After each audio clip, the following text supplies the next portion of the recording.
kedisiplinan kunci sebuah kesuksesan. Tapi sebelum itu, untuk lebih memperjelas tatipsi di SMA Kasatria Denpasar, mari kita temui Bapak Pius Leza MPD selaku Wakil Kepala Sekolah Kesiswaan.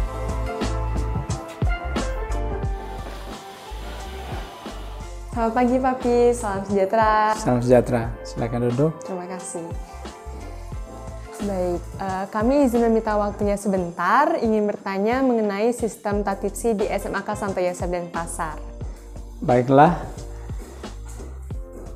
perkenalkan saya Pius Leza MPD, biasa dipanggil Papi. Jabatan saya di sekolah adalah sebagai Wakase Kesiswaan. Baik, sebelum memasuki pertanyaan, boleh dong Papi cerita bagaimana sih atau menjelaskan bagaimana sih sistem tatipsi di SMA Santo Yosef Denpasar? Oke, baik, pertanyaan yang bagus. Sistem tatipsi yang berlaku di SMA Santo Yosef Denpasar adalah sistem poin. Yang disebut dengan sistem poin adalah ada dua macam, ada poin penghargaan dan poin pelanggaran atau pengurangan poin. Sistem poin penghargaan itu diberikan kepada peserta didik, kepada Sanjosers yang mempunyai sumbangan terhadap sekolah dalam bentuk kejuaraan-kejuaraan. Atau bukan hanya kejuaraan akademik dan non-akademik, tapi juga bagi mereka yang terlibat dalam organisasi seperti OSIS, MPK, sebagai pengurus kelas, dan juga posisi-posisi kepanitiaan, itu ada poin penghargaan. Kita memberikan penghargaan kepada Sanjosers, kepada peserta didik yang memiliki bakat untuk dirinya dan juga untuk sekolah, itu di poin penghargaan. Sedangkan poin pelanggaran itu diberikan kepada peserta didik atau Sanjosers yang melanggar tata tertib sekolah. Tentu saja ada macam-macam tata tertib yang berlaku di Sanjos, mulai dari tata tertib yang sifatnya ringan biasa sampai dengan pelanggaran berat, dan kepada mereka-mereka itu dikasih poin. Nah, poin yang tertinggi ketika menjadi Sanjosers itu 300.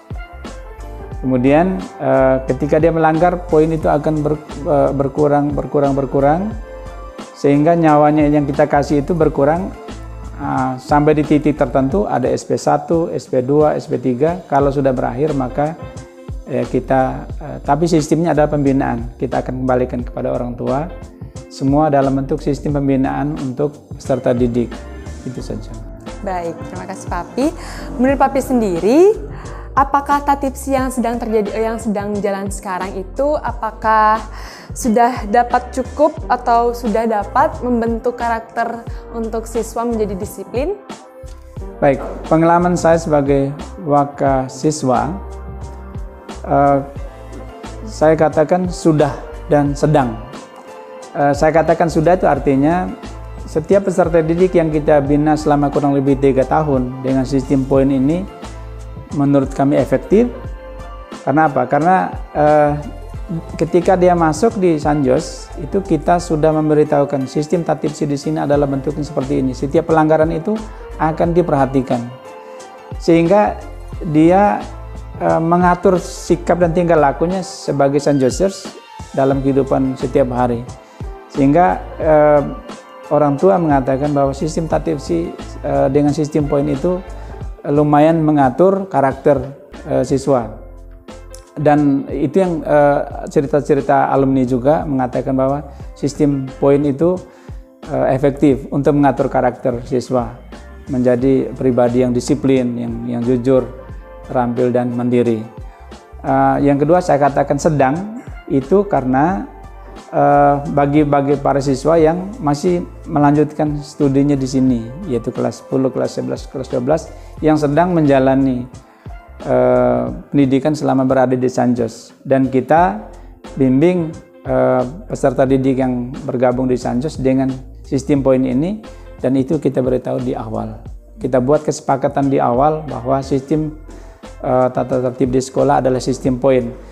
Begitu melakukan pelanggaran akan kita ambil tindakan, tentu saja persuasif, dan juga kemudian kita buat pembinaan-pembinaan bertahap, mulai dari wali kelas, BK, dan terakhir baru di kepala sekolah. Dan bagi mereka-mereka yang memberikan energi lebih, energi positif, dan juga talenta-talenta yang bagus untuk kejuaraan-kejuaraan di bidang akademik non-akademik, kita juga kasih penghargaan. Oke, baik, terima kasih Papi. Kalau boleh tahu ya Papi, selama Papi menjabat sebagai Wakasek kesiswaan, peraturan apa aja sih yang paling sering dilanggar sama siswa-siswi sekolah di Sanjos ini? Terus bagaimana atau apakah sanksi yang mereka dapatkan? Oke, baik. Yang menangani tata tertib ini adalah tim, ya, namanya tim Tatipsi Sanjos. Setiap hari kami itu menerima mereka di depan pintu gerbang, menyalami mereka, ya, menyapa mereka, memberi semangat mereka. Sehingga bukan hanya tim Tatipsi, keterlibatan OSIS dan MPK juga kita libatkan untuk menyambut peserta didik setiap pagi. Kita ajar mereka senyum, sapa, dan lain sebagainya. Nah, kemudian kita di Sanjos kan punya tata tertib, masuk itu siswa sudah di sekolah jam 7. Kemudian jam 7:10 itu bel pertama. Bel pertama artinya guru dan siswa sudah harus masuk kelas. 7:15 itu sudah bel kedua dan semua aktivitas dari luar kita stop. Nah, di kelas akan bernyanyi, berdoa, meditasi, literasi. Sedangkan yang datang di jam 7:15 kita stop kan di basement. Nah, mana yang paling banyak melanggar tertib? Tentu saja yang terlambat. Di samping yang berikut tentu saja ada pakaian seragam dan penampilan. Tetapi yang paling banyak adalah keterlambatan. Jadi terlambat itu bervariasi dari kelas 10, kelas 11, ke 12 kita bariskan sesuai dengan kelasnya dengan BK masing-masing. Nah, semua proses nyanyi, berdoa, janji siswa, meditasi dan literasi dilakukan di basement semuanya. Dan yang paling banyak melakukan pelanggaran tentu saja terlambat. Tapi terlambat juga ada batasnya. Ketika dia mulai 5 kali terlambat, kita tentu saja mulai minta kepada wali kelas untuk mulai coba komunikasi dengan orang tua. Kenapa terlambat? Itu kita komunikasikan, kita tanyakan penyebabnya. Nah, itu yang paling banyak melakukan pelanggaran adalah keterlambatan. Oh, baik. Untuk sanksi yang paling ringan yang pernah dilakukan oleh Papi terhadap siswa-siswi yang pernah melanggar itu apa saja? Kalau sanksi itu kan yang pertama sebelum kita ambil tindakan untuk pengenaan poin itu biasanya persuasif. Kita pendekatannya kasih gitu loh. Kenapa kamu kok seperti ini? Kenapa begini? Kenapa begini? Itu pendekatannya adalah persuasif dan kasih sesuai dengan visi misi sekolah.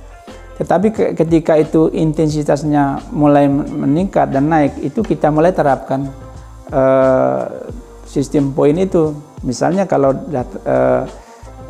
dalam penampilan, misalnya rambutnya panjang, ya pertama persuasif, kita kasih waktu 1 minggu misalnya. Tapi kalau sudah 1 minggu tidak, ya kita kenakan poin, potong poinnya 10, nyawanya berkurang. Kemudian yang paling kecil, nilai yang paling kecil itu misalnya urusan sepatu. Sepatu itu kan sesuai dengan warna, misalnya sepatu hitam talinya hitam, sepatu putih talinya putih. Tapi kalau dia ingin rubah-rubah gitu, ya kita kenakan poin. Semua itu demi kedisiplinan sebenarnya. Yang paling kecil itu. Ya, kasih. Untuk pertanyaan terakhir ya Papi, bagaimana pendapat Papi kepada murid-murid yang terus-terus saja melangi pelanggaran yang sudah mereka lakukan? Baik. Seperti itu. Saya punya catatan kita di buku pelanggaran untuk para siswa. Sistem pembinaannya sebenarnya gini, ketika dia mengulangi itu kan tugas pertama adalah wali kelas. Wali kelas itu adalah orang tua yang ada di sekolah. Wali kelas akan menghubungi orang tua, terus ditanya, terus pembinaan. Kemudian wali kelas bersama BK. Ketika intensitasnya berulang-ulang, maka ini kasusnya naik ke kepala sekolah atau bakal siswa dan ini masuk di buku kasus. Nah, itu harus buat perjanjian. Kalau nyawanya tadi poinnya sudah sampai 100, itu SP1.